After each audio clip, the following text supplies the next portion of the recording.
Mahigit sa 600 estudyante with special needs ang nakiisa sa 2019 SPED Olympics and SPED Got Talent na ginanap sa Narciso Ramos Sports and Civic Center.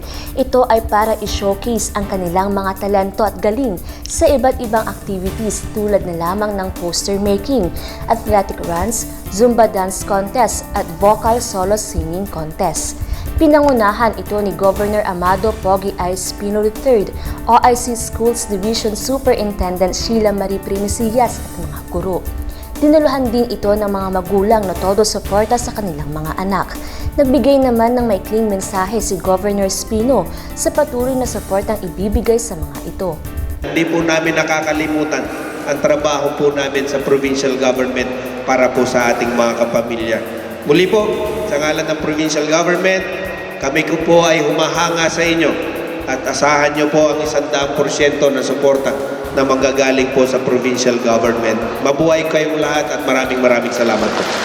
Ang mga ganitong aktibidad ay upang ipamulat sa mga batang may disability na hindi hadlang ang kanilang karamdaman para matuto at makamit ang kanilang mga pangarap sa buhay.